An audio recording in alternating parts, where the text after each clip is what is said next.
L'annonce de la hausse des droits d'inscription pour les étudiants étrangers date du 19 novembre, mais continue de susciter la contestation. Elle avait été faite par le Premier ministre Édouard Philippe lors de sa présentation de la stratégie d'attractivité pour les étudiants internationaux, dont l'objectif était d'attirer 500 000 étudiants internationaux à l'horizon 2027 contre 324 000 actuellement.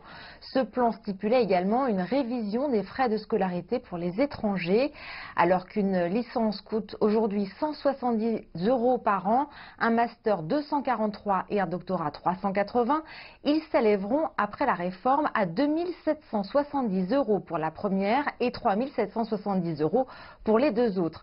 Cette mesure affectera essentiellement les étudiants les plus modestes et remet en question une tradition française d'accueil de ces étudiants, notamment ceux venus d'Afrique. L'UNEF, le principal syndicat étudiant, n'a pas tardé à qualifier d'inacceptables ces augmentations de frais d'inscription qui risquent, d'après l'organisation, d'empêcher des milliers d'étudiants étrangers de faire leurs études en France et n'autorisera que ceux issus des classes sociales les plus aisées.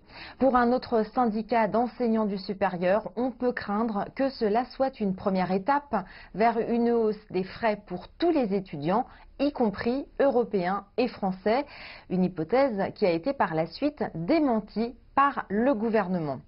Les organisations étudiantes ont appelé à des rassemblements ce samedi contre la hausse des droits d'inscription pour les étudiants étrangers et cette contestation a été rejointe par des syndicats d'enseignants et des présidences d'universités à Paris ainsi que dans des villes de province. Une nouvelle mobilisation est prévue pour ce jeudi à Paris.